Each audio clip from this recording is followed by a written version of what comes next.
Cuando cesó la tormenta de la primera jornada, el Burgos flotaba sobre todos como primer clasificado. En eso llegó Maradona. En el aeropuerto de Sevilla le esperaban muchos periodistas y, sorpresa, una tortuga.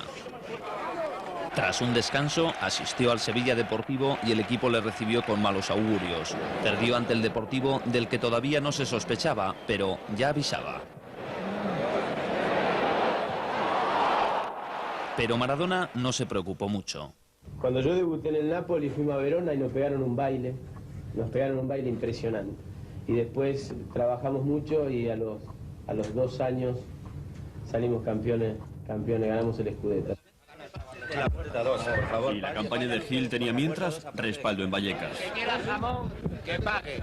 Que somos sociedad anónima, somos empresa. Y el que quiera pagar, que pague.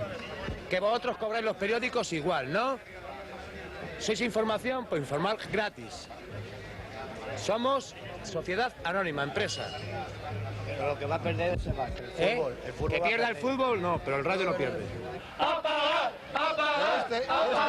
¡A pagar! Este señor no tiene la culpa. Pero si aquí tenía que pagar hasta la policía. ¿Le dejan entrar las cámaras? Eso, ahí está. Que quiera jamón. Entra a la cámara, ¿no? Canarí que te diga. Frente al Barça, Abel se sintió como el general Custer, el Little Bijón. El Barça llegó a puerta todas las veces que quiso, marcó 4 goles y nos hizo pensar que este año el Atlético no entraba en concurso.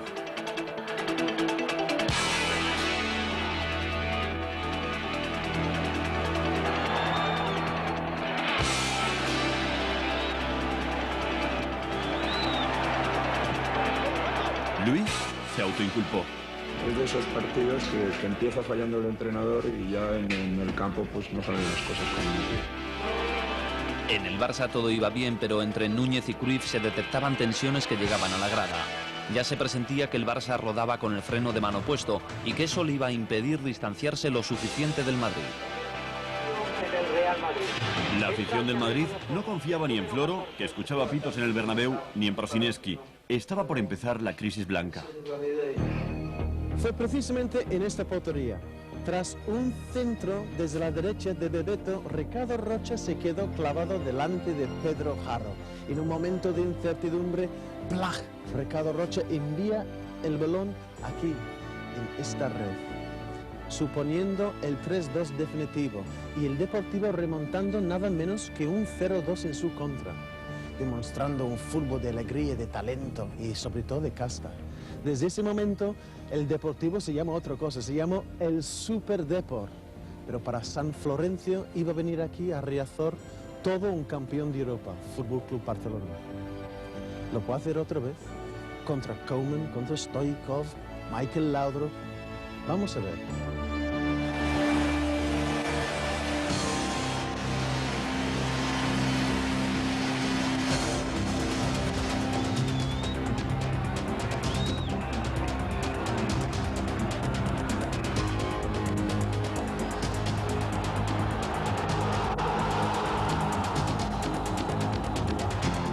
Entonces, el Burgos ya estaba al 17. Luis anunciaba que el Atlético no iba a ganar la Liga y Díaz Vega la había organizado en Pamplona al pitar el final cuando Pénez se iba solo hacia el gol.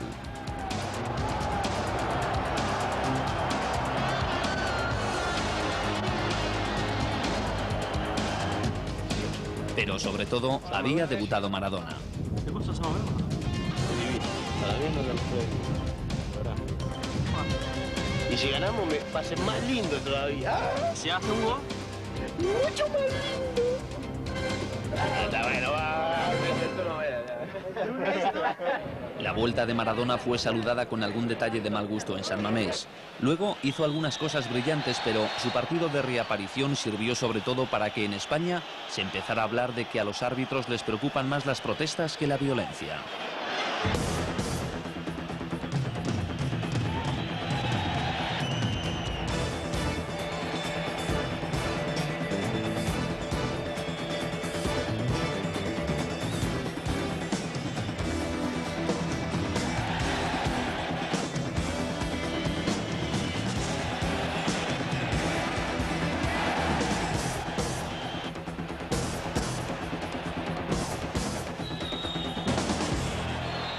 Maradona fue lesionado por una entrada de la CABEC sancionada con tarjeta.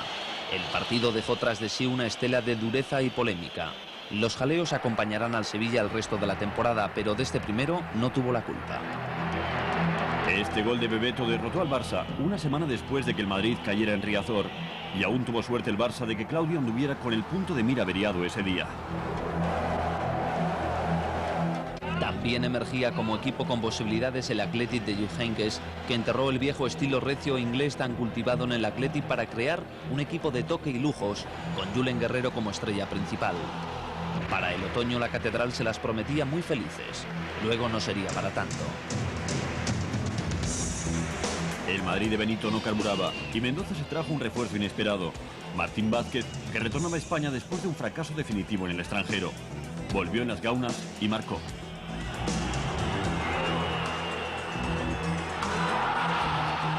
El retorno de Martín Vázquez fue ocasión para que lo que el ojo no ve captara los intentos de Rocha para presentarse ante el hijo pródigo como un líder y la brusca forma de cortarle de Mitchell.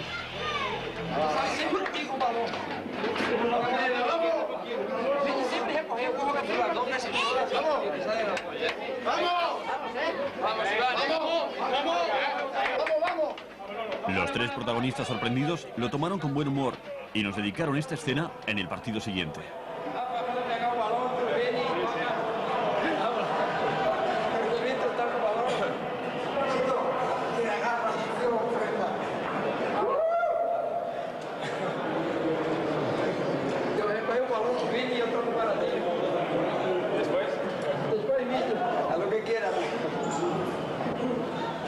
Pizo Gómez, despreciado por Luis, se tomó venganza en Vallecas con esta jugada que le dio el gol hecho a Javi. El Atlético perdía con el Rayo y Luis empezaba a ponerse nervioso. Este churro le dio la victoria al Madrid en Zaragoza, pero las cosas seguían oliendo mal para Rocha, que pedía insistentemente un cambio que Benito Floro no le quería conceder.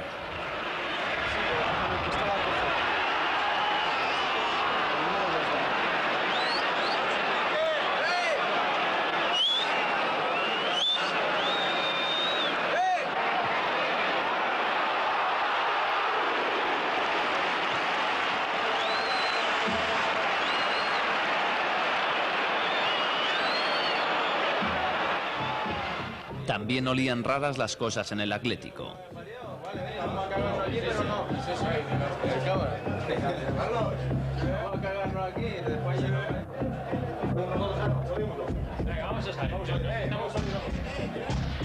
A Luis se le veía cada vez más nervioso.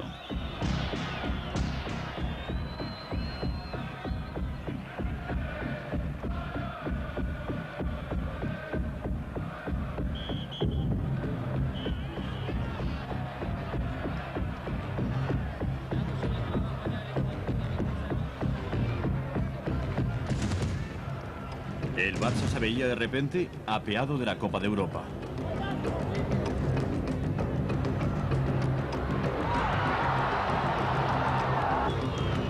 Díaz Vega daba la nota en Vigo, donde su altanería dio lugar al gran escándalo del campeonato, el más descomunal que ha sufrido el fútbol español en mucho tiempo. Expulsó a 4 jugadores locales y sobre el Celta llovió tal cúmulo de suspensiones que choca que salvara la categoría.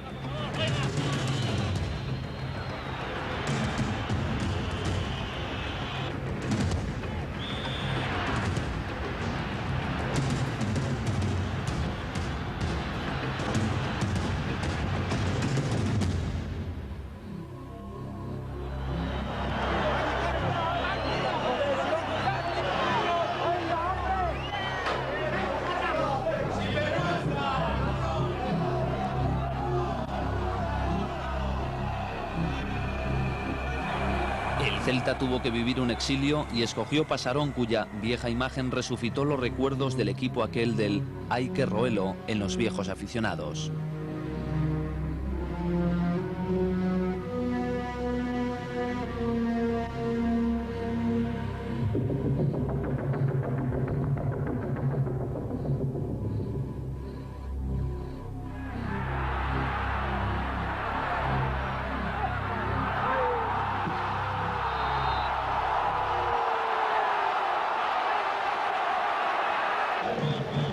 Otro árbitro nos concedió un privilegio.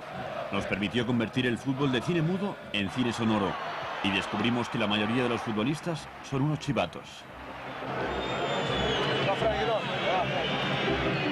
No lo dejamos. Bueno, por cortesía, que elijan ellos cara o cruz. Parece bien. ¿Qué quiere, cara? ¿Qué? ¿Qué cruz?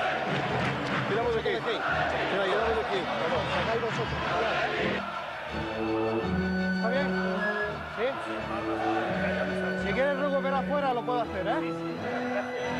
¿Vale? Estupendo.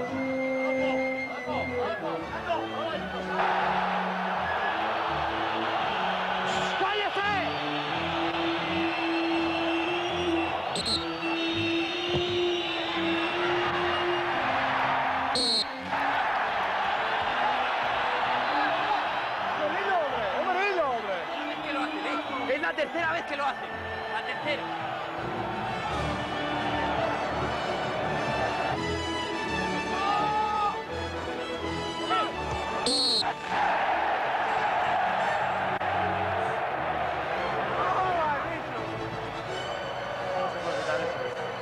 ¿Cómo se puede evitar eso? Cállese, por favor, por la cuenta de todos.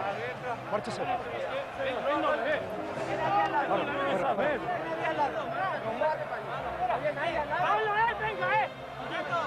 No había nadie al lado, no había nadie. Está bien, usted lo dice.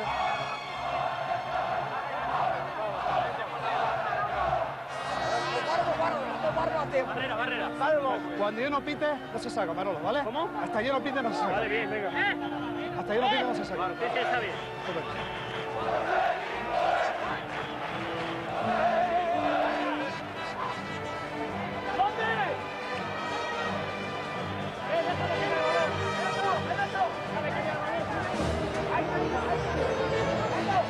En la línea 8, por favor.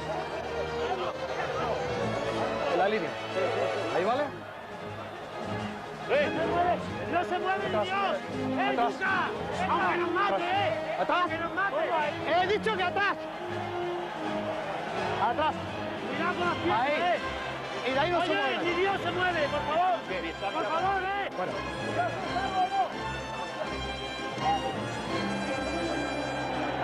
Allí.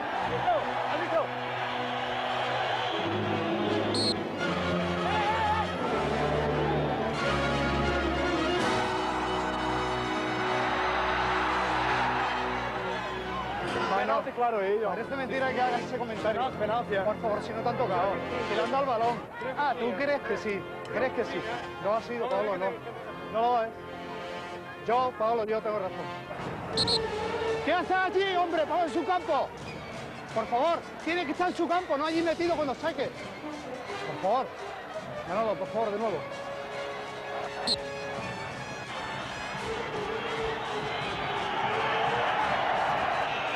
Ha sido Sabas el que ha tirado el cabeza afuera, ¿eh? Ha sido Sabas el que la ha tirado afuera, Federico, ¿eh?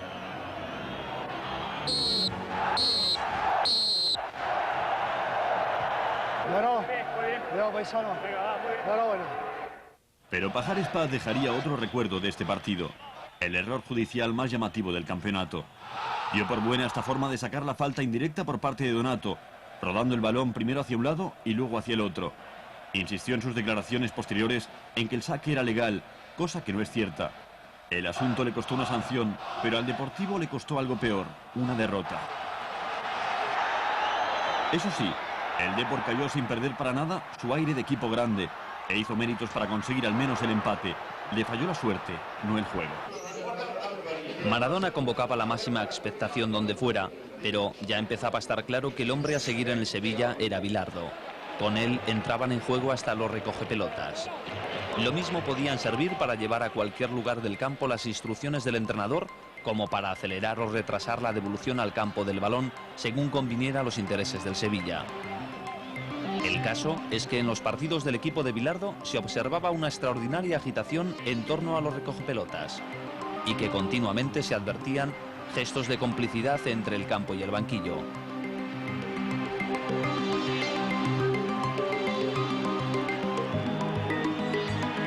Claro que en la guerra psicológica de Bilardo se advirtieron excesos desde el principio.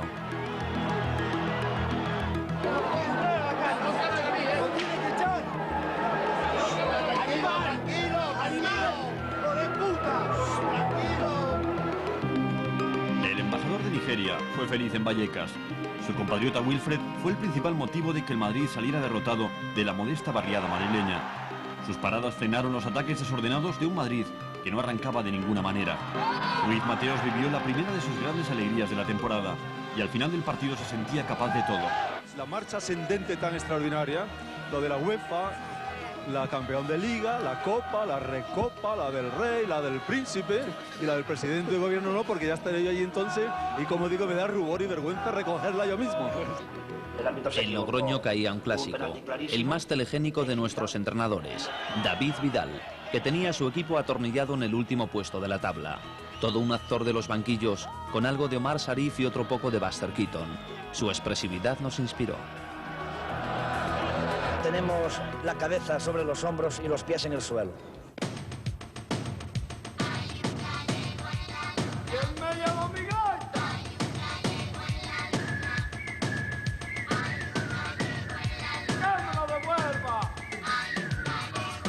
Hay un gallego en la luna, luna, hay un gallego en la luna, luna, hay un gallego en la luna que ha venido del Ferrol. Pa' calentar las marcianas, sí, pa' que votaran a Fraga, sí, y al cabo de una semana el planeta conquistó. Los marcianos tocaban pandeiro, eiro, eiro, eiro, eiro. Las marcianas tocaban la gaita, gaita, gaita, gaita, gaita. El gallego tocaba el floreiro, eiro, eiro, eiro, eiro. Las marcianas limpiaban la baba, baba, baba, baba, baba. Bandeirada, bandeirada, bandeirada sideral. Toca, toca, toca, gaita, ya verás. ¡Me toques la gaita, eh! Toca, toca, Marcianiña. Anda que voy pa' Purriño, caray. Hay un gallego en la luna, luna, hay un gallego en la luna, luna, hay un gallego en la luna que ha venido del Ferrol. Pa' calentar las marcianas, sí, pa' que votaran a Fraga, sí, y al cabo de una semana el planeta conquistó. Los marcianos tocaban pandeiro. Y mientras tanto, Luis se buscaba la pulga, cada vez más nervioso.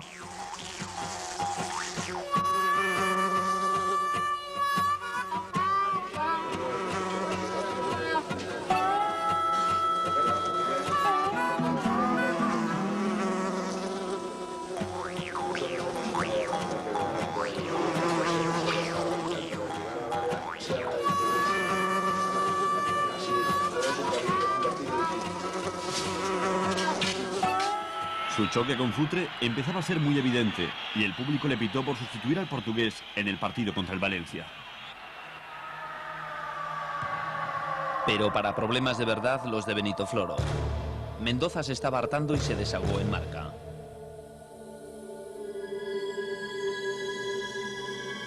Encima, el Madrid estuvo a punto de ser apeado de la UEFA frente al Vitesse y Benito Floro fue sometido a una especie de consejo de ancianos formado por Di Stéfano y Molovny.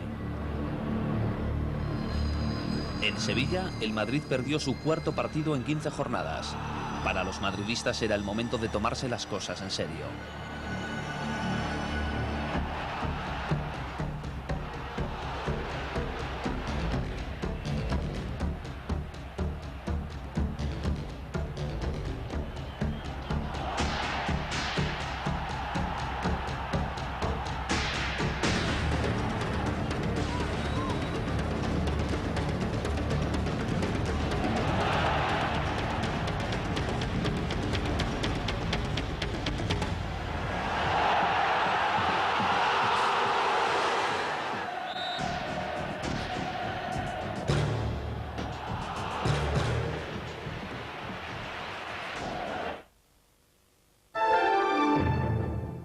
Hotel Alcora, donde estuvo Real Madrid Club de Fútbol la noche de San Paulino, la noche de aquella derrota contra el Sevilla. Una derrota, por cierto, muy dolorosa. No solamente perdió puntos, sino también jugadores. Y una derrota que fue la cuarta en tan solo 15 partidos. Pero aún peor, es que ya iban dos por delante de Real Madrid. El Deportivo y Fútbol Club Barcelona. Entonces, aquí en esta segunda planta del hotel, deciden reunirse los jugadores, sin nadie del cuerpo técnico, solamente ellos, los 16 convocados. Pues la reunión se celebró en la habitación 2033, aquí.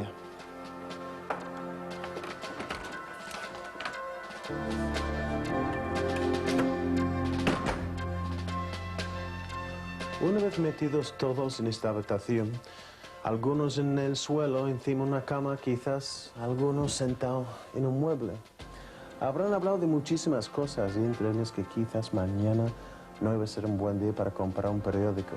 La crítica duele. Y quién sabe más que Benito Floro, un hombre muy criticado en los primeros compases de la temporada. Los jueces hubieran gustado defenderle. Entonces habrán tomado la decisión y no hacer ningún comentario en su perjuicio en los medios de comunicación. También un grupo de personas, una plantilla tan grande como la de Real Madrid, compuesta de más de 20 personas, el criterio es muy importante. Quizás no había unificación de ese criterio y solamente a través de diálogo amplio que se podría pues curar esas heridas entre ellos. Más que uno también habrá dicho, pues mira, los entrenamientos no tienen nada que ver con lo que uno sufre en un entreno juego a las 5 de la tarde un domingo. Habrán hablado de muchísimas cosas. Pero seguramente la cosa iba bien porque esa charla dio sus frutos para Real Madrid. Porque lo que restaba la temporada no perdió ni un solo partido y su juego iba mucho a más. Luego daría una alegría muy importante a la hinchada del Santiago Bernabéu de Real Madrid. No perdió ni uno solo, salvo el último contra el Tenerife. La cosa iba mucho mejor. Desde aquí, en Sevilla, en el Hotel Alcora, el día de San Paulino.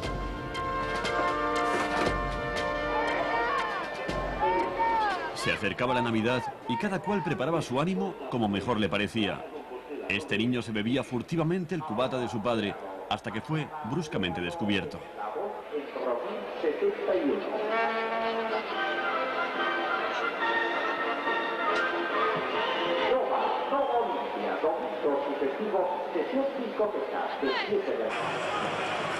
Este hincha del Deportivo se comía la mano consumido por los nervios, a pesar de que el equipo de sus amores estaba haciendo la mejor temporada de su historia.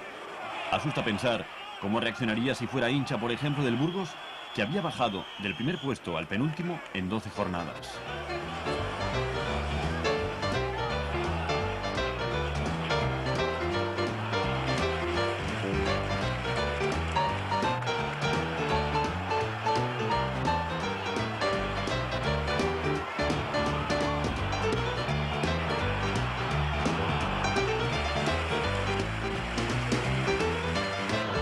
La señora la tomaba con el chándal de Toshak que le tapaba y Luis tenía problemas con su dentadura.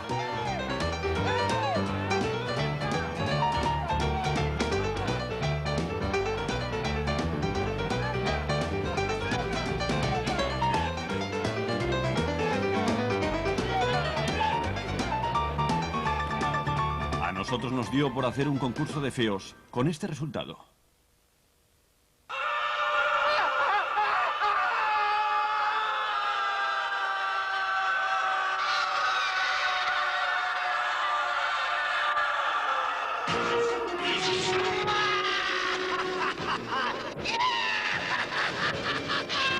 ¡A divertirnos!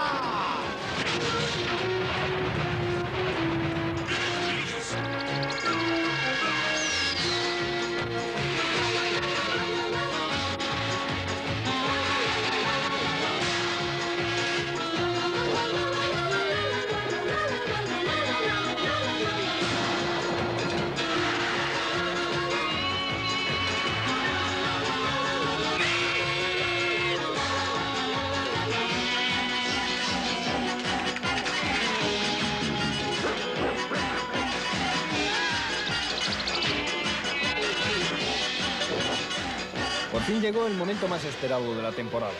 Las votaciones de los seguidores del día después nos han permitido configurar con precisión científica el equipo del terror, la selección de feos del fútbol español. Puesto que el rigor de los concursantes ha ido más allá de darnos una simple alineación, empezaremos por saber quiénes ocupan el palco. El segundo clasificado es Luis Cuervas con 20 votos. Será nuestro vicepresidente. Muy lejos del ganador y por tanto presidente de la entidad, Jesús Gil y Gil con 52 votos. Unanimidad en el banquillo. El entrenador será Bert Jacobs, con 117 votos. Su ayudante, con muchas menos simpatías, Luis Aragonés, con solo 13 votos. Y vamos ya con la selección. Quedan fuera por muy poco, pese a sus indudables méritos, Rocha, Pardeza, Mino y Lacabek. Son suplentes Gorriz, Quique Estebaranz, Tati, Gorriarán y la mayor de las injusticias, el nigeriano Wilfred, clasificado noveno en las votaciones, pero solo segundo en la clasificación de porteros. Y el 11 titular, la escuadra terrorífica, por orden de votos recibidos, queda como sigue. El puesto de libre con 297 votos, solo uno más que el mejor suplente, es para Donato. Pese a sus pocas actuaciones en la Liga, con 298 votos, se ha ganado el puesto de media punta el jugador del Atleti, Alfaro. Pese a la enorme polémica que ha generado y a la presión de sus fans que consideraron injusta su inclusión en el equipo de feos, el puesto de lateral derecho con 347 votos es para Albert Ferrer. Con 350 votos ha conseguido un puesto en el medio campo su compañero de equipo Chiqui Begiristain. Y el puesto de central será para el universalmente célebre Beckenbauer de la Bahía, el defensa del Cádiz Carmelo, con 469 votos. El puesto de guardameta, tras enconada lucha con el nigeriano Wilfred, ha sido merecidamente ganado por el portero del Zaragoza, Andoni Cedrún, con 483 votos. Y estamos ya en los 5 primeros lugares. Una de las revelaciones del concurso ha sido el centrocampista del Burgos, Joseba Aguirre. Sus 561 votos le permiten figurar sin discusión en el centro del campo. En el cuarto puesto aparece el jugador español más votado, sin duda uno de los favoritos del día después. Estará también en la zona media, con 654 votos, Agustín Abadía. Y vamos con los 3 primeros lugares. La medalla de bronce y la camiseta con el 9 a la espalda viajará hasta Tenerife. Óscar Alberto de Articia estuvo entre los mejores durante la primera semana del concurso. Llegó a empatar por el primer puesto, pero en las últimas jornadas sus hinchas han desfallecido. Su marca es en cualquier caso muy considerable. De Articia ha conseguido 751 votos. La medalla de plata se ha decidido literalmente en la fotofinish. Predrag Spasic llegó incluso a ser líder a mediados de diciembre, pero nunca consiguió una ventaja lo suficientemente estable. Al final, sus 811 votos le garantizan un honrosísimo segundo lugar. Y el ganador absoluto del concurso, capitán de la selección y jugador más feo del campeonato, según los espectadores del día después, es el buque insignia de Ramón Mendoza, el centrocampista del Real Madrid, Robert Prosineski, con 822 votos, 11 más que Spasic. Si bien hay que reconocer que Prosineski se ha beneficiado en los últimos días del aluvión de cartas que sugerían íntegra la alineación del Madrid. No olviden pues este equipo: Cedrún, Ferrer, Carmelo, Donato, Spasic, Abadía, Prosineski, Joseba Aguirre, Begiristain, Alfaro y de Articia. Sin duda, un equipo de miedo. El año arrancó con Luis Aragonés igual de excitado que siempre. Aquí le vemos peleándose con los cables de Euskal Telebista en el viejo y querido Atocha.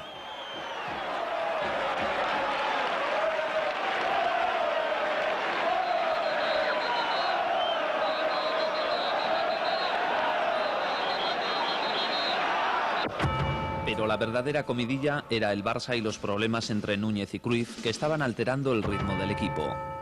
La afición se lamentaba con frecuencia de esa tirantez que posiblemente afectaba al equipo. En el plano internacional, el Barça tuvo 2 tropiezos bastante próximos. En la Copa de Europa le eliminó por sorpresa al CSKA, que le cerró el paso a la liguilla aprovechando unos minutos de despiste de los barcelonistas. En la Copa Intercontinental, un jugador para esas fechas pretendido por el Madrid, Raí, le marcó los 2 goles que le derrotaron en Tokio. Uno en perfecto tiro libre que dejó sin ninguna posibilidad a Zubizarreta.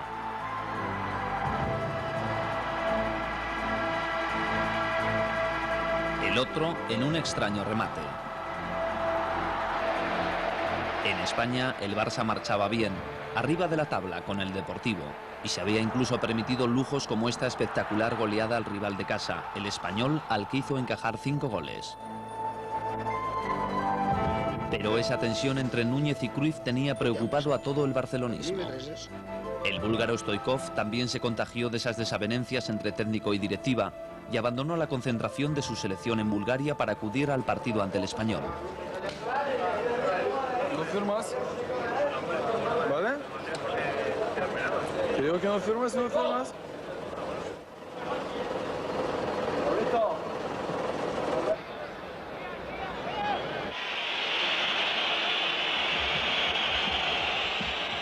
Stoichkov llegó nervioso y cuando marcó un gol se lo dedicó a dos miembros de la junta directiva que veían el partido desde el palco.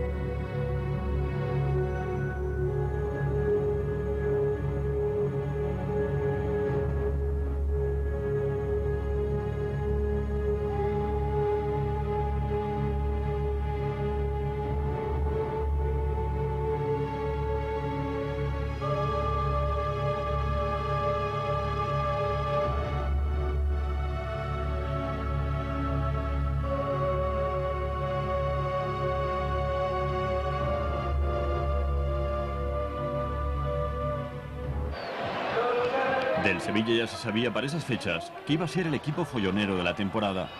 En Tenerife la armó por culpa de Maradona y de su obsesión por Redondo, al que ve como la reina vieja veía a Blancanieves.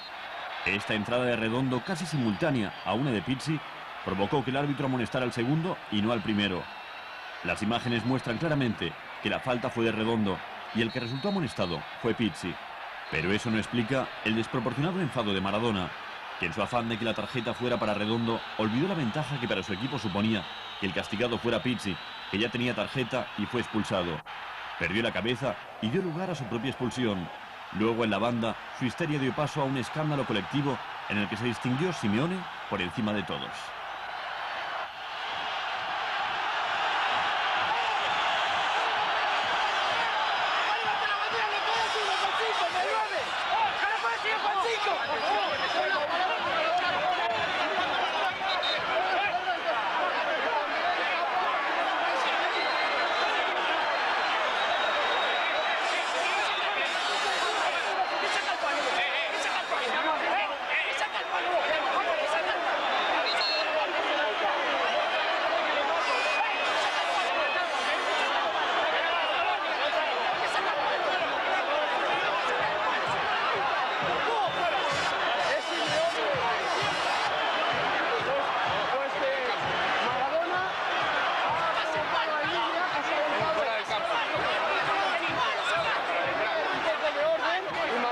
Una vez más, el que demostró calma y control de la situación fue Bilardo.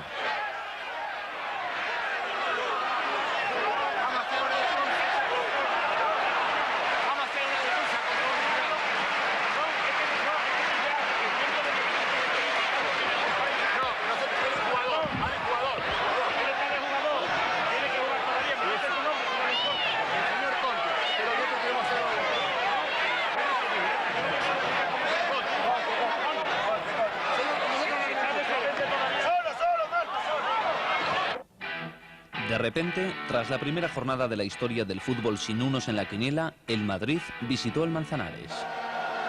El partido de la máxima lo afrontó Luis nervioso una vez más. A su llegada al campo, Mercedes Milá, que pretendió entrevistarle, pudo comprobarlo.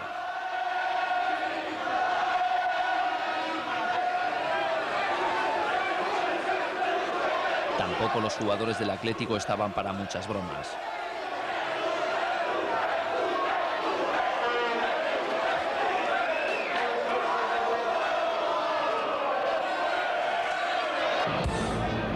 Madrid, sin embargo, llegaba al partido tras conquistar en Atocha su primer gran resultado de la temporada.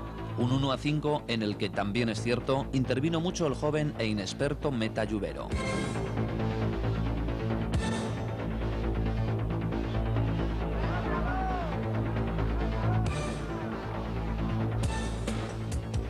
Inesperadamente, este habría de ser el último partido de Futre como jugador del Atlético.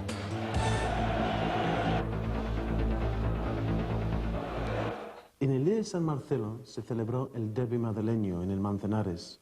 Después del partido, Luis Aragonés acudió a esta misma sala de prensa declarando que casi todos sus jugadores habían jugado bien.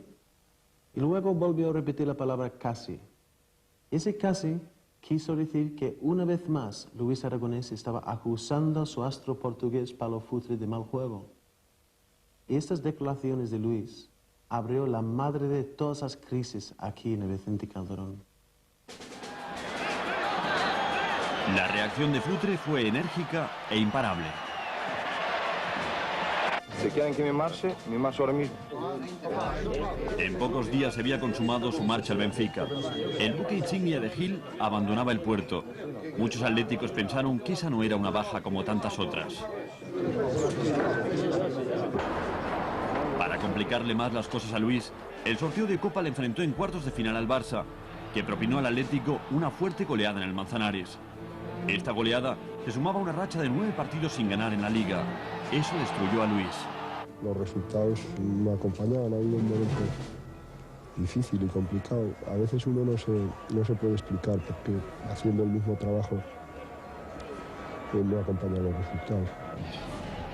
Desde ese momento, un equipo que había comenzado la temporada como serio aspirante al título, avalado por su campaña anterior, se convierte en una mísera caricatura. Con Rubén Cano como sigiloso director de operaciones, comienza una enloquecida sucesión de idas y venidas de técnicos y jugadores, al tiempo que el estadio se iba vaciando progresivamente.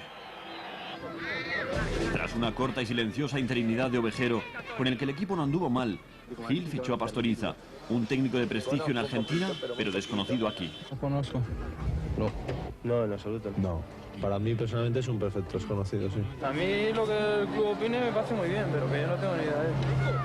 Pastoriza se trajo de la mano a Villarreal, un mediocentro de cuya capacidad se dudó desde el primer día, a causa sobre todo de una vieja lesión.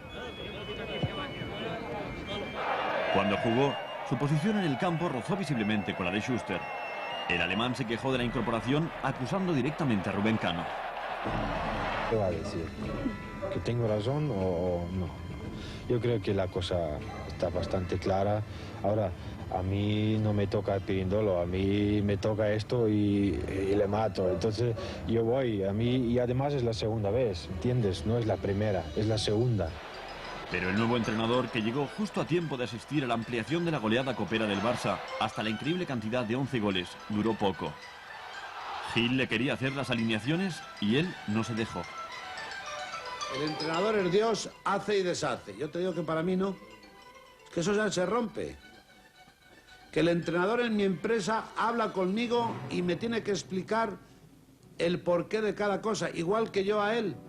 En esas condiciones no podía llegar al Atlético ningún entrenador de peso. El elegido es Cacho Heredia, antiguo jugador del club y a la sazón entrenador nada menos que del Ávila, al que pronto se verá que los jugadores hacen muy poco caso.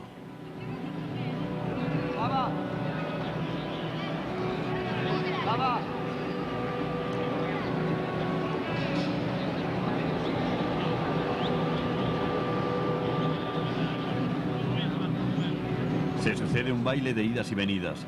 Se va Villarreal, que duró poco más que su protector. Viene y se va un delantero yugoslavo, Lukic, fichado con la curiosa fórmula laboral de cobrar a tanto el gol. Su enfado porque en Logroño Cacho Heredia le impidió tirar un penalti, trasladando esa responsabilidad a Donato, dio paso a una bronca de resultas de la cual fue despedido.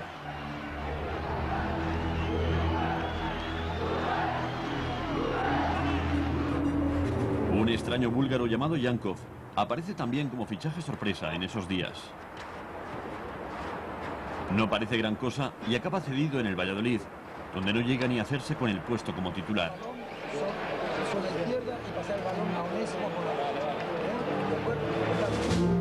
Con todo este proceso en marcha, Schuster, que ya había pasado media temporada amotinado contra los médicos del club, dice que se va, y Gil dice que encantado, que se vaya.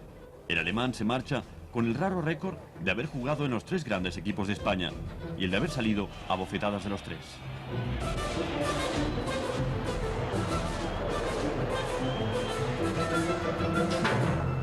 El resultado final de tanto jaleo, de tanta ida y venida y de tanto jugador sancionado se refleja en la visita final del Atlético al Bernabéu con una alineación casi irreconocible y en la que apenas existieron delanteros. El equipo que esperaba luchar por el título terminará la Liga con el campo semivacío, un empate ante el Zaragoza y en el 6º puesto, lo que a priori le imposibilitaba para ir a la UEFA. Lo más sangrante era que esa posición dejaba al Atlético en la obligación de desear que el Madrid ganara la final de Copa del Zaragoza, como así fue. Desde que el Atlético entró en su loco proceso de autodestrucción, se empezó a ver muy claro que el único enemigo serio de los dos grandes era el Deportivo. Los gallegos primero tenían que visitar a los de Floro y más tarde al Camp Nou. Iban por delante y nadie podría adivinar cómo saldrían de este proceso. Pero antes de eso tenían que pasar muchas cosas, entre ellas el partido vuelta Real Madrid Fútbol Club Barcelona desde aquí, el Santiago Bernabéu.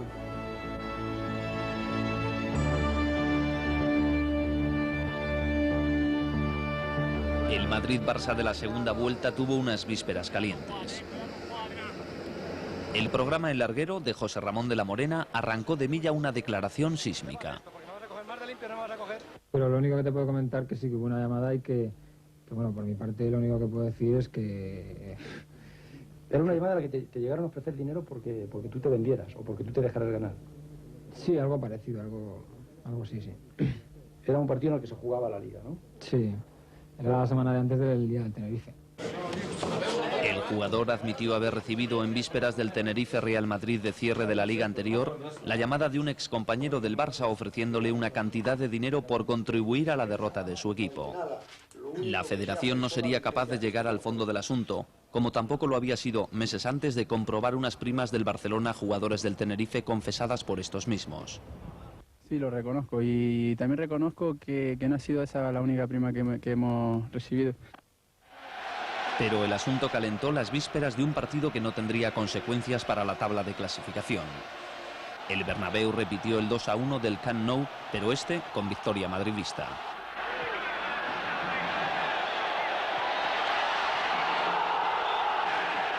El Barça se quejaría amargamente de este penalti.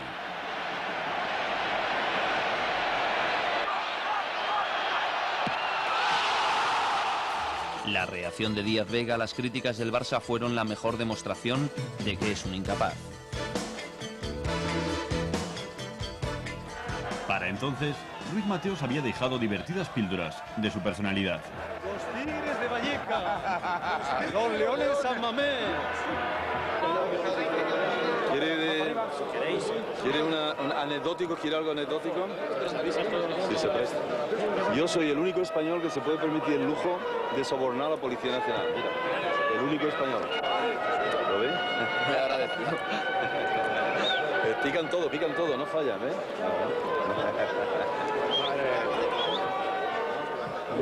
De repente pudimos asistir, por casualidad, a una conversación suya que empezó como estrictamente privada y acabó en una actuación de los dos interlocutores ante la Cámara.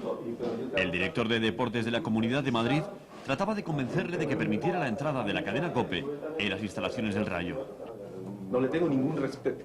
Y soy tremendamente respetuoso con todo el mundo. Merece respeto. Menos este, para mí menos este. A mí me parece que todo el mundo... Bueno, pero tú mismo, Juan Carlos, acabas de reconocer que no sabes en qué consiste esos insultos. Pero vamos a ver, lo que sí reconozco... No se le puede tolerar. Lo que sí es un bicho y un infame. Es una persona malvada. Mucho más, además, una persona que yo llevo sufriendo lo mío, ¿no? Y encima el desgraciado este, aquí a atornillar y atormentar. Y cuando la situación...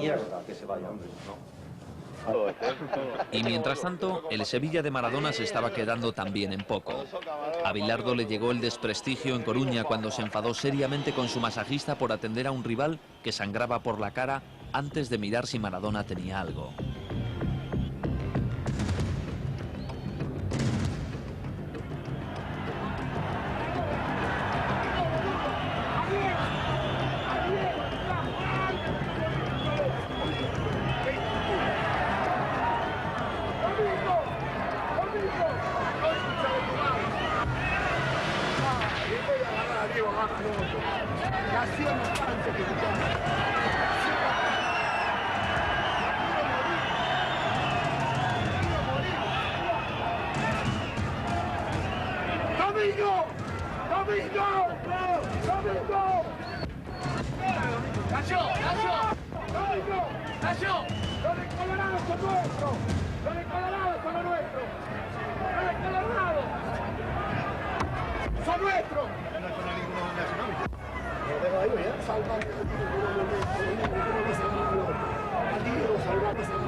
salvar? ¿Cómo vas a tener al otro tú, al otro? Al ídolo salvar. ¿Cómo vas a tener al otro tú? Por Dios. ¿Qué carajo me importa otro deporte? Pisalo. Pisalo. Pisalo. De contrario, pisalo. Vamos, vamos. Pisalo. ¡Vamos! Pisalo. Vamos, vamos.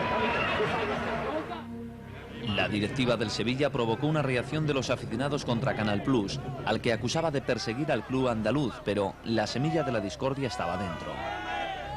El público lo único que hizo fue gritar, la cosa no iba a más, ¿no? La gente gritaba, me hicieron saber lo que es su opinión, pero nada más.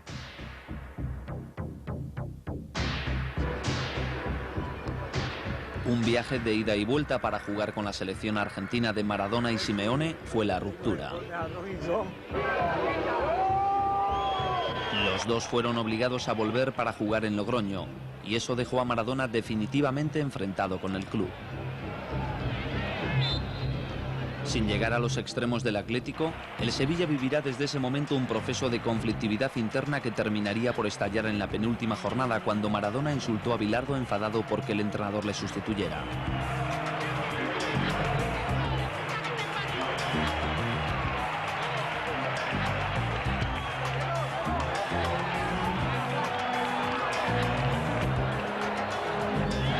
El paso de Maradona por España deja más recuerdos malos que buenos.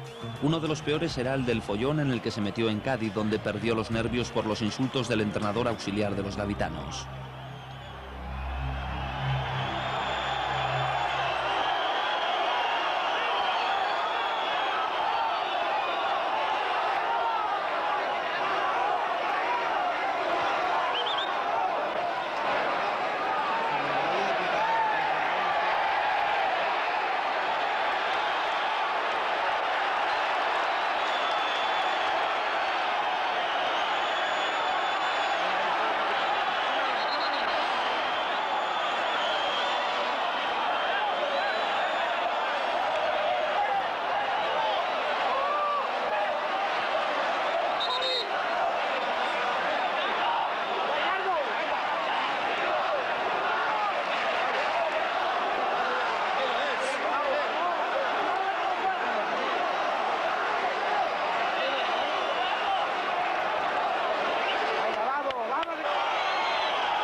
El objetivo del Sevilla, que era la UEFA, no se cumplió. Como en el caso del Atlético, el resultado final quedaría por debajo de las expectativas.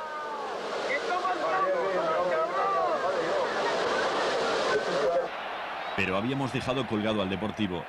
Su ciclo de visitas a los dos grandes empezaría en el Bernabéu. La misma jornada en la que Riddick Bowe, campeón del mundo de boxeo, acudía al Camp Nou invitado por Canal Plus para asistir a la monumental goleada que el Barça le hizo encajar a Rodri. Un portero de dinastía cuyo paso por Primera División puede ser fugaz y desdichado. Fue un gran partido, pero a Bowe no le gustó mucho. Se aburrió y se fue en el descanso, no sin antes recibir un obsequio de Núñez.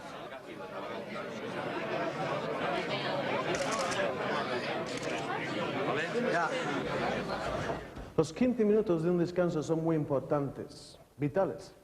Casi tan importantes pues, como los 90 minutos de juego. ¿Recuerdan ustedes aquel partidazo entre el Real Madrid y el Deportivo? Pues los jugadores de Arsenio habrán entrado en ese vestuario visitante del Santiago Bernabéu soñando en la victoria y quizás un título. Arsenio también habrá dicho a sus chavales, pues mira, para esta segunda mitad no tenemos que cambiar en nada, tenemos que seguir igual. Ni siquiera tenemos que irnos en la búsqueda del gol de victoria, porque ya hemos marcado uno y quizás el definitivo. Pues una vez terminado la charla, los jugadores hubieran levantado a caminar hacia el campo, hacia el terreno de juego, soñando en ese título. Y nada más que salir por esta puerta, las cosas nunca iban a ser lo mismo para los de Arsenio. Efectivamente, el Deportivo se marchó al descanso prometiéndoselas muy felices. Había resistido bien una fase de buen juego madridista. Solo el nerviosismo de Liaño, que quizás se veía por primera vez en su vida sometido a una responsabilidad así, era motivo de preocupación.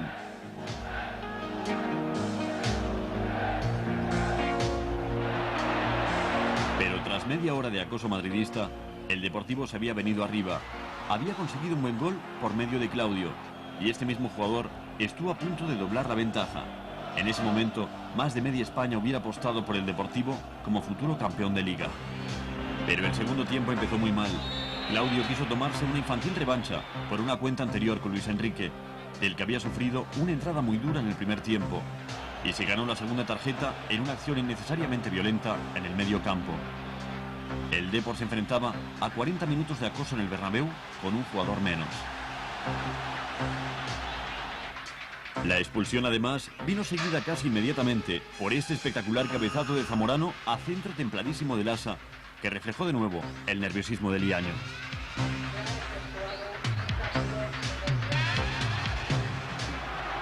No obstante, en uno de sus escasos contraataques, Fran, que ese día dejó un aire de jugador más importante de lo que hasta entonces se le suponía, provocó un penalti.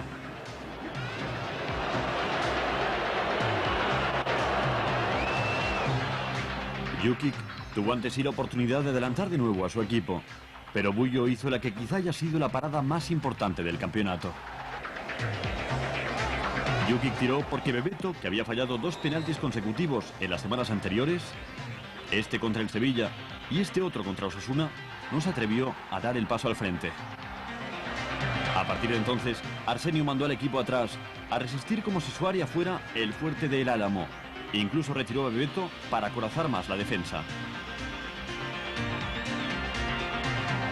Con eso el Deportivo alcanzó el minuto 84 con el empate en el marcador. Pero finalmente, una jugada de laboratorio de Floro desembocó en un chupinazo de Michel, que venció la débil resistencia de Liaño. Un gol que supuso el punto de partida de un periodo negro para el Deportivo. En el Bernabéu había dejado sello de gran equipo, pero salió derrotado. Una semana más tarde, un exceso de confianza en el último minuto le costaba este gol ante el Tenerife, que suponía el 2-2. Un punto menos y Arsenio muy enfadado.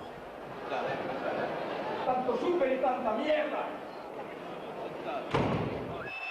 Claro que antes, la mujer de Bebeto se había enfadado ostensiblemente con él, cuando tomó la decisión de sustituir a su marido.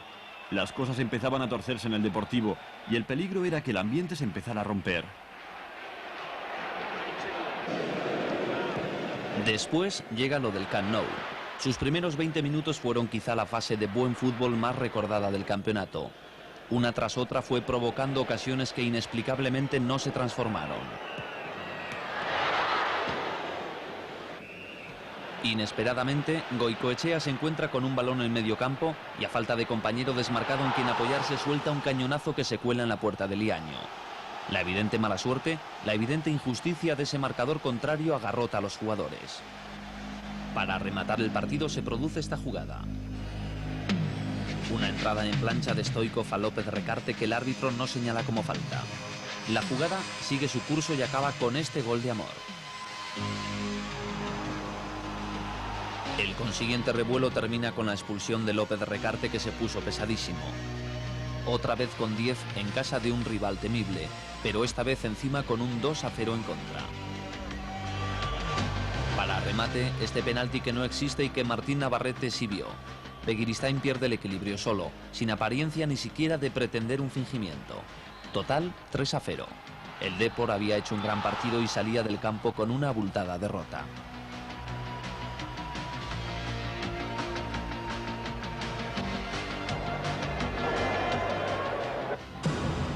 Con la base de este arbitraje, más la expulsión de Claudio en el Bernabéu, más los comentarios de alguien de confianza, Lendoiro lanza una teoría insana. La administración socialista estaría preocupada por un eventual triunfo del Deportivo en la Liga y estaría tratando de impedirlo. Lendoiro es personaje puntero del PP en La Coruña. Galicia está gobernada por Fraga y estábamos ya en periodo preelectoral. Con todo este gazpacho, edificó un disparate. La verdad se comprobó luego. El Deportivo hubiera tenido espacio y tiempo para rehacerse de estas dos derrotas. Más tarde caería en Valencia ya de forma contundente y merecida, con un Pénez desencadenado.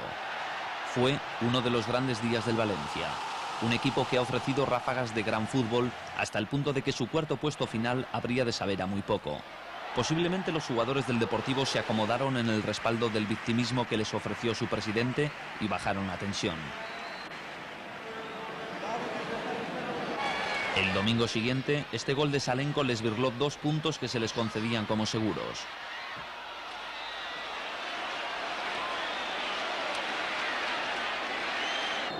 Y aún finalizaría la temporada el Deportivo cediendo otro empate tonto en casa contra el Rayo.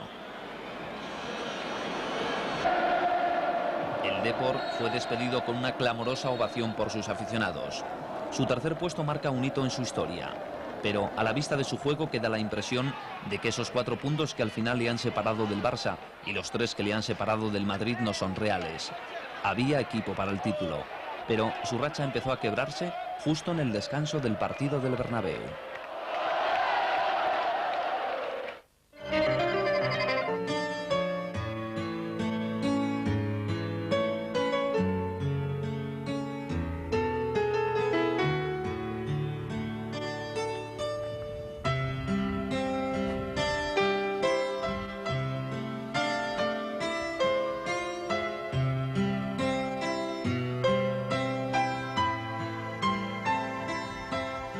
En el día de San Eleodoro, Rommel Fernández perdió su vida aquí.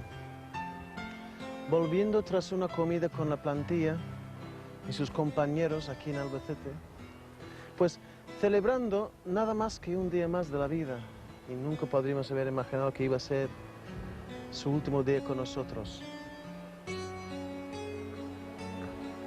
Yo me acuerdo de ese delantero centro clásico, poderoso en el juego aéreo, rapidísimo en carrera y sobre todo valiente.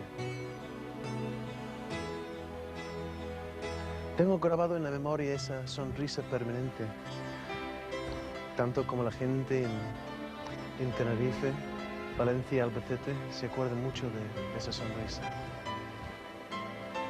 Nos dejó una anécdota muy curiosa. Esta temporada marcó un gol tras solamente 11 segundos contra el Cádiz. Futbolista va para usted, amigo de sus amigos. Descanse en paz.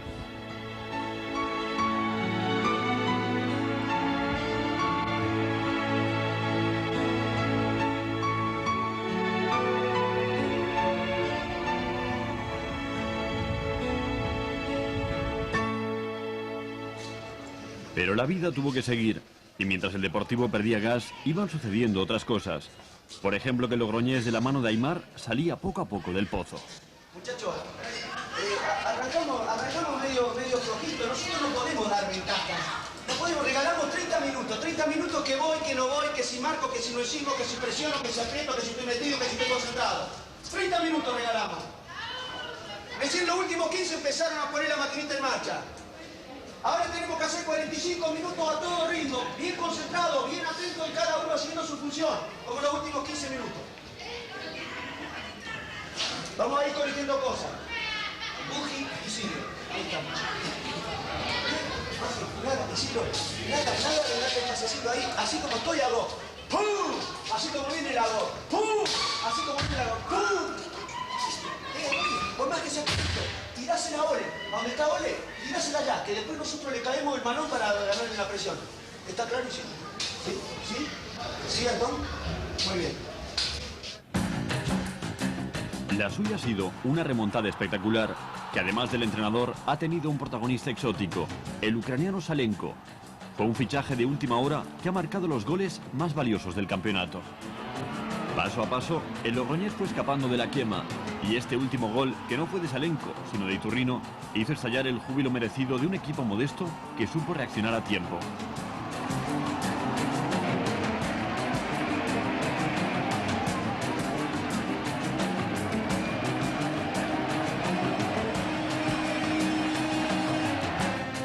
La última plaza quedó desde muy pronto para el Burgos, que hizo desfilar a 3 entrenadores sin encontrar remedio. La fe de Monchu el día del Barça fue encomiable, pero inútil. ¡Venga, encima, encima!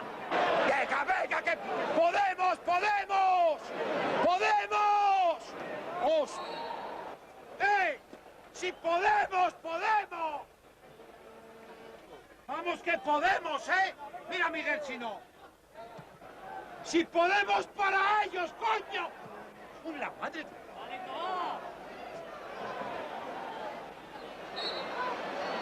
¡Ey! ¡Lore! ¡Vamos a ganar, venga! ¡Venga, venga, que empatamos por lo menos! ¡Vamos!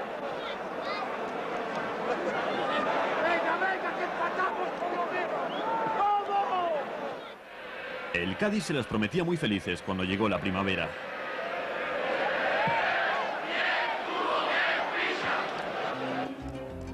Este gol de Carmelo al Burgos, saliendo desde atrás, con toda la postura y entronío de los grandes líberos de la historia, aunque con un aire algo más modesto, hizo pensar que ya el Cádiz había decidido por fin ponerse a estudiar en firme los exámenes de fin de curso.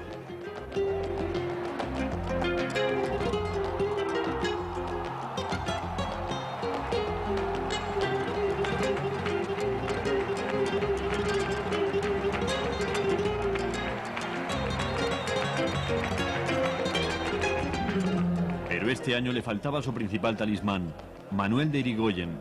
La compra del club por el Ayuntamiento Socialista le relegó. Siempre se sospechó que de la capacidad de maniobra de Irigoyen en la federación había dependido en gran medida la suerte del Cádiz. Este año sin él, este gol de Antonio en el Carranza que convertía al Albacete en prácticamente inalcanzable para los gaditanos, ponía al equipo de la Bahía al borde de la segunda división. Una posterior derrota en La Coruña lo confirmaba. Después de 8 años bailando en el alambre, cayó el Cádiz, pero deja tras de sí el aroma de su buen humor.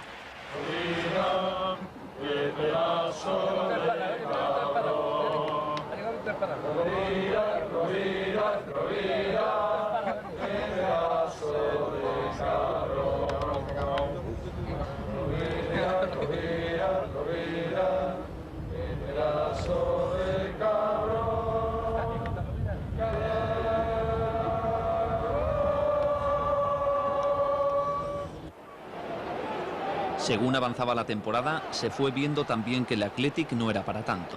Su arrancada del campeonato había sido buena, pero en la segunda vuelta dejó bastante que desear. Esta derrota ante el Celta con gol de Gudel contribuyó a desengancharle definitivamente del tren de la UEFA. Sin embargo, deja la esperanza de un equipo interesante para la temporada que viene, edificado en torno a la gran revelación de esta liga, Julen Guerrero, del que en el Carranza captamos esta simpática imagen. Tiene la mala suerte de provocar un gol en propia meta por el rebote del balón en su cuerpo. Vuelve apesadumbrado al centro del campo.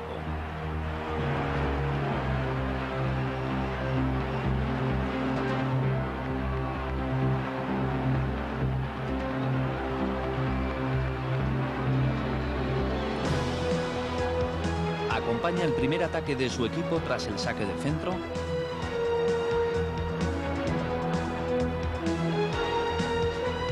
Y repara su desgracia anterior con un gol.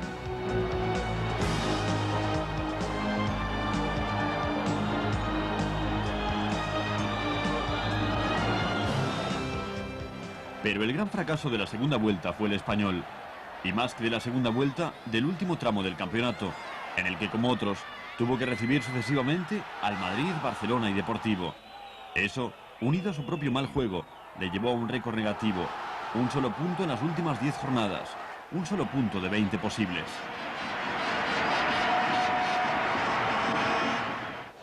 De fracaso en fracaso, concluyó con cambio de entrenador y sometido al duro trance de la promoción. Este gol del ex españolista Pineda dejó al Español en segunda división.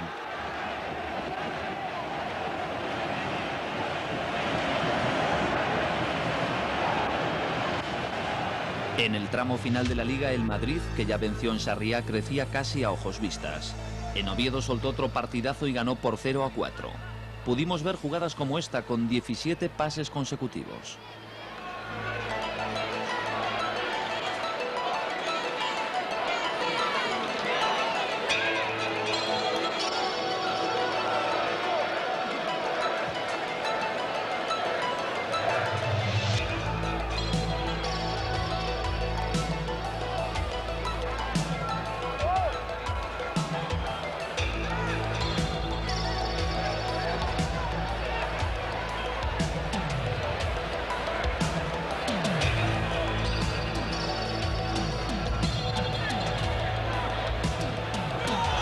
Por primera vez la afición madridista cobró optimismo y empezó a creer en que los sofisticados métodos de trabajo de Floro estaban dando fruto real.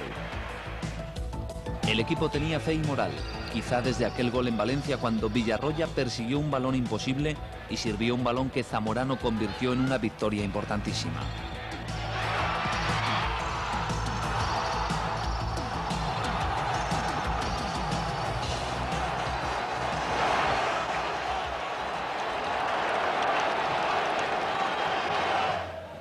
También el Barça había ganado en su día en Valencia. Había ganado un partido que quedará para el recuerdo como el mejor de todo el campeonato.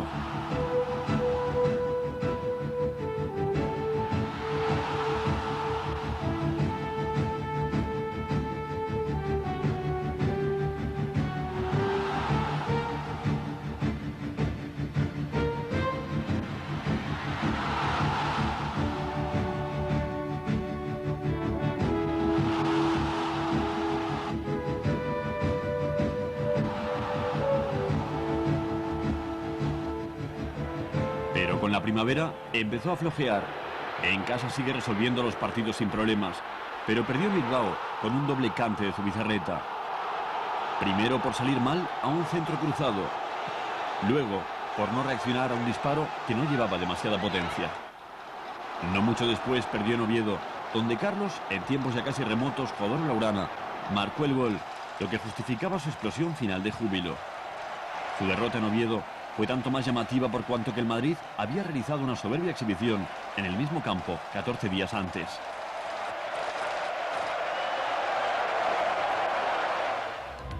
Así estaban las cosas, con un Barça renqueante y un Madrid en aceleración progresiva, cuando los de Cruyff visitaron Vigo, donde les esperaba lo que habría de ser su fracaso más sonado de la temporada. En el día de San Desiderio, Real Madrid goleó y brilló contra el Sevilla.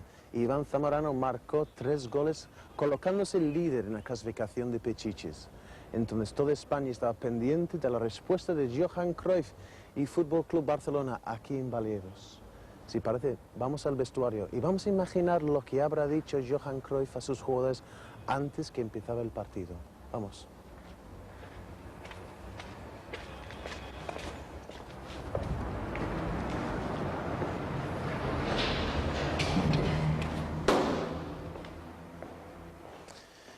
Johan Cruyff ya había dicho a Guillermo Amor que se quede en casa y ya tuvo que convencer a Juan Carlos y Chiqui Bergestein que comience el partido desde el banquillo, dando la camiseta número 3 a Óscar, la joven esperanza de Fútbol Club Barcelona, el número 10 a Bucevic y el número 11 a Soler. Todo una sorpresa. Cruyff se había despachado la víspera anunciando que si el Barça perdía la Liga, habría sido culpa de sus jugadores por no negarse a acudir a la selección. Luego aturdió a todos con esa alineación en la que a las bajas forzosas de Guardiola y Goicoechea sumó las caprichosas de Amor, que se quedó en Barcelona, Begiristain y Juan Carlos, los dos últimos en el banquillo. Sacó a Soler, que apenas había jugado en la Liga, e hizo cosas como esta que costó el primer gol. Y como esta, que a punto estuvo de costar otro. E hizo debutar en la Liga a Bucevic, que demostró tener una idea equivocada sobre la calidad de los porteros de primera. Al final acabó echando mano de Chiqui, que marcó el segundo gol, e incluso de Alexanko, que se metió en el área para buscar balones altos. Sin embargo, no deja de ser cierto que además de la originalidad de su entrenador, el Barça debió esta derrota a su mala suerte. Ferrer se marcó el autogol del año. Y estrellaron balones en la madera Nadal en el primer tiempo tras una larga jugada y Koeman en el segundo en un impecable tiro libre. Claro que también el Celta chocó una vez con el travesaño.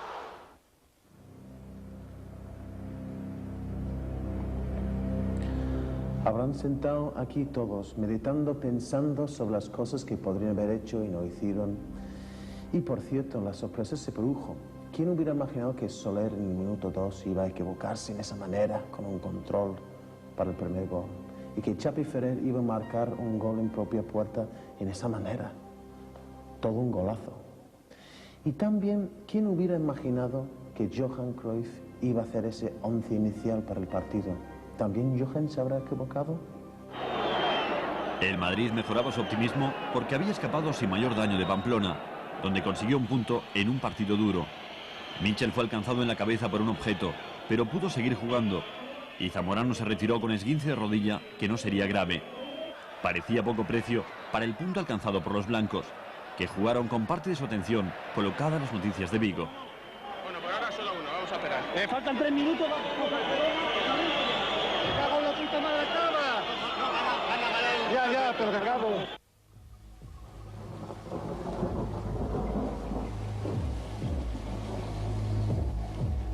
Por primera vez, la iniciativa era del Madrid, que parecía cómodo en cabeza.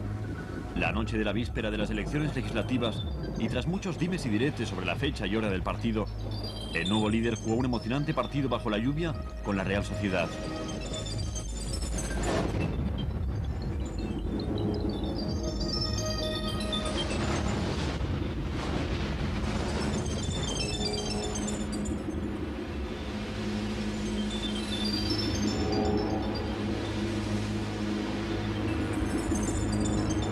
El resultado no fue definitivo hasta el segundo gol marcado por Mitchell y celebrado de una manera que nos hizo recordar que Mitchell siempre está pendiente de las tendencias de la moda.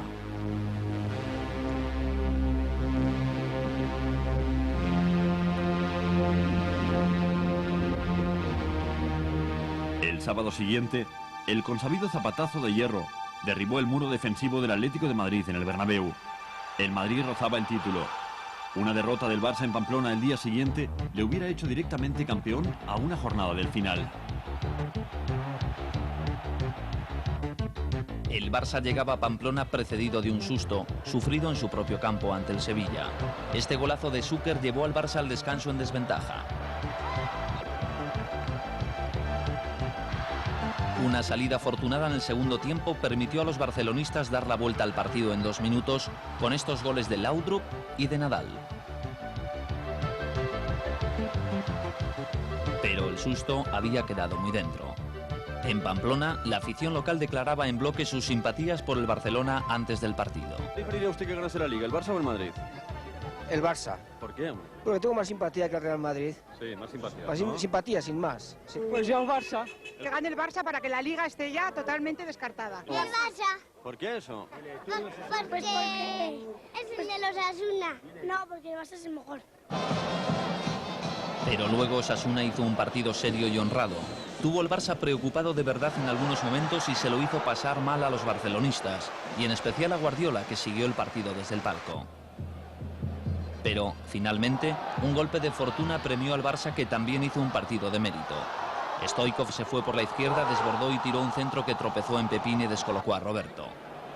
El Barça llegaba vivo a la última jornada, que se presentaba con un paralelismo espectacular con la de la temporada anterior. Para más complicar las cosas, Barça y Madrid tenían que dirimir su partido de vuelta de las semifinales de Copa en el Camp Nou. El Madrid ganó porque jugó muy bien en el primer tiempo cuando llegó este gol a través de un penalti transformado por Mitchell. En la segunda mitad, con 10, también jugó con la suerte a favor.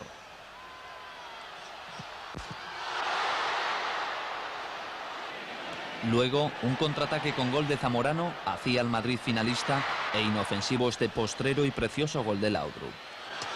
Con su juego, el Madrid se convertía oficiosamente en el mejor equipo español del momento. Muy difícil se veía que el Tenerife pudiera resistirle, aunque pesaba el fantasma de un recuerdo aún vivo.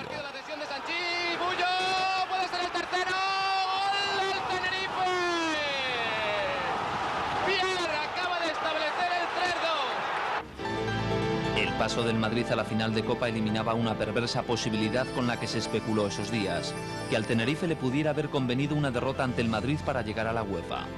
Una posibilidad difícil de explicar, pero que de verdad cabía si el Barça y el Zaragoza se hubieran proclamado finalistas de Copa. Pero solo se cumplió la segunda condición.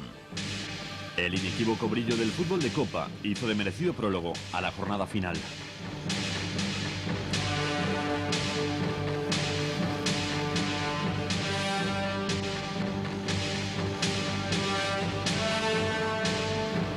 El día más largo, los presidentes se saludaron deportivamente en la pantalla de Canal Plus. ¿Está preparado ya para el saludo del presidente del Barcelona? Sí. ¿Quiere saludar a Mendoza, presidente? Sí, porque no.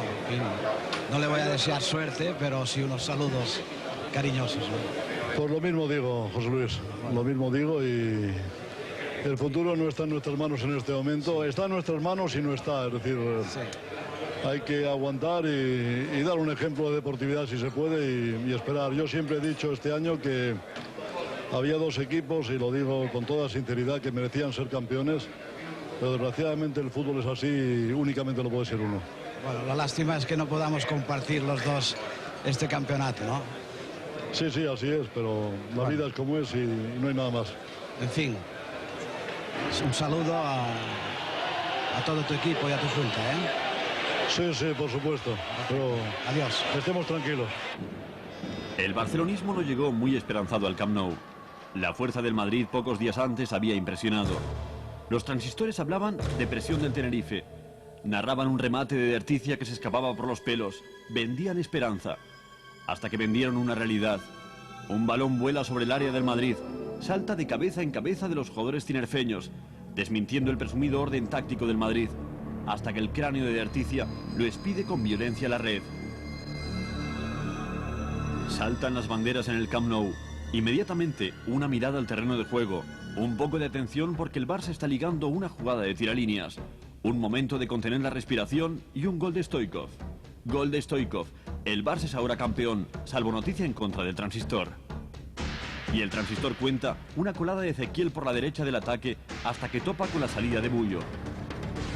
Cuenta que el Madrid trata de reponerse, pero que el Tenerife es dueño del partido, que busca más goles, que Felipe se va en busca de un balón largo, que lo lanza por encima de Bullo y que tras unos segundos eternos bota en el larguero y se va al limbo. Ahora está Morano el que corre como un galgo tras un pase largo. Sale Agustín, le levanta el balón que vuela también unos segundos mientras el Camp Nou traga saliva. Y al final se va fuera.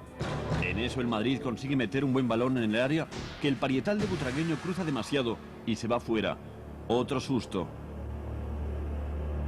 Ahora Zamorano galopa en busca de un pase largo. Rompe la línea del Tenerife, se va, sale Agustín a sus pies, le quiebra y cae. El árbitro no pita penalti. El Camp Nou traga más saliva. Otra vez se va Zamorano, ahora tras un pase de Butragueño, otra vez con ventaja, otra vez mano a mano con Agustín, otra vez caída, otra vez el árbitro no pita nada. Y de repente la segunda explosión. Ezequiel Castillo, que está en todas partes, entra por la izquierda. Centra, Chanos anticipa a Luis Enrique, improvisado defensa por un día, y otro cabezazo seco que percute cuero contra la red.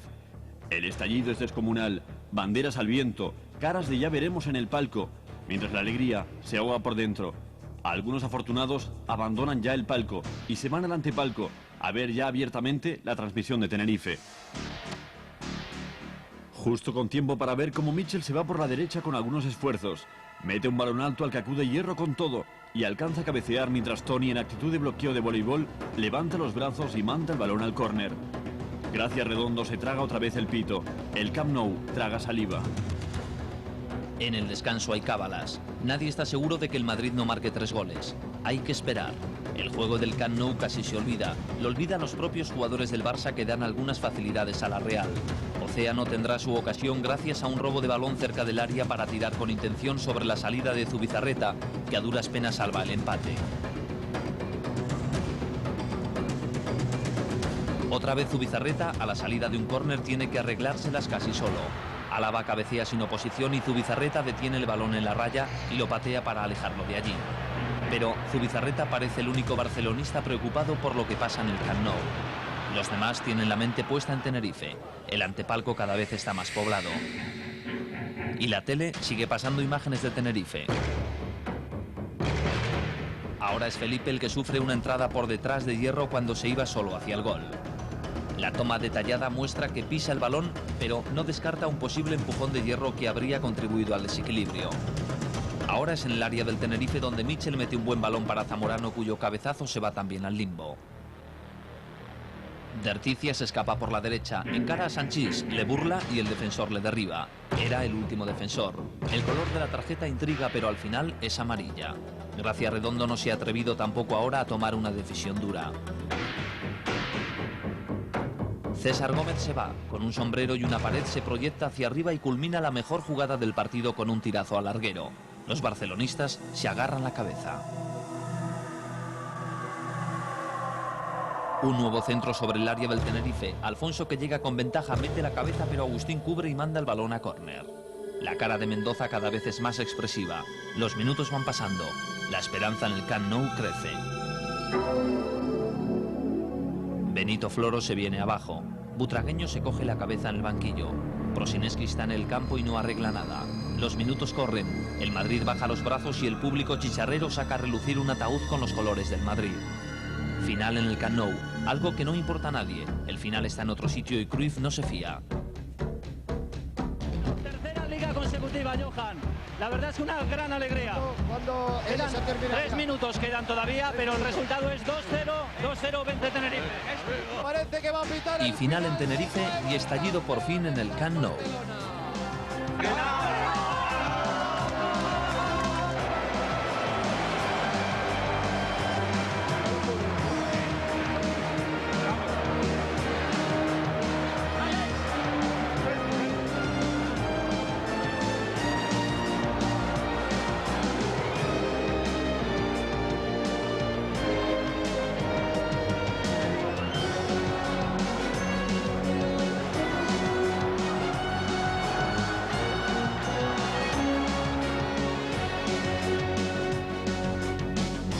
Floro se retira con su aspecto profesoral transmutado en un aire lúgubre y derrota. Mendoza pierde con categoría. La isla estalla porque su equipo ha alcanzado por primera vez en la historia la Copa de la UEFA. Los Ultrasur se han convertido en estatuas.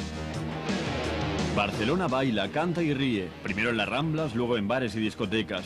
El corazón del barcelonismo baila, ríe, imita y se dispara hasta cualquier hora de la mañana siguiente.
Mendoza! Oh, oh! Dream Team! Está aquí! Encima!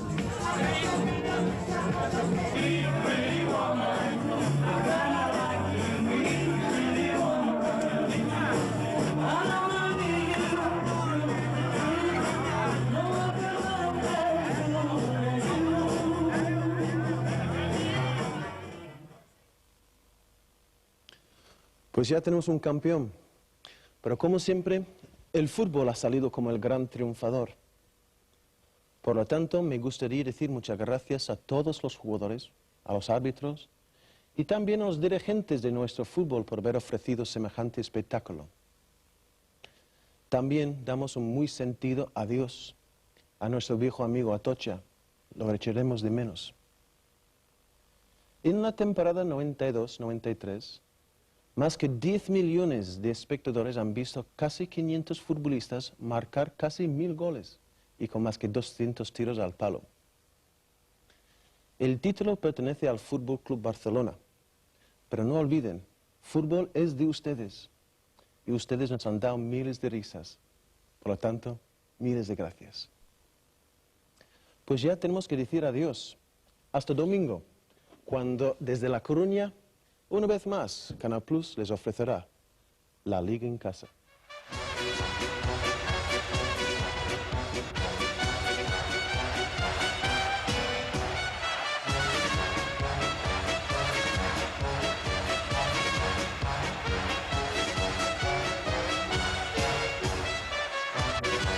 Me gusta el fútbol, los domingos por la tarde, la mayor de mi afición. Me gusta el fútbol, con los gritos y los goles se desatan las pasiones. Me gusta el fútbol, me gusta el fútbol, me gusta el fútbol, me gusta el fútbol en casa.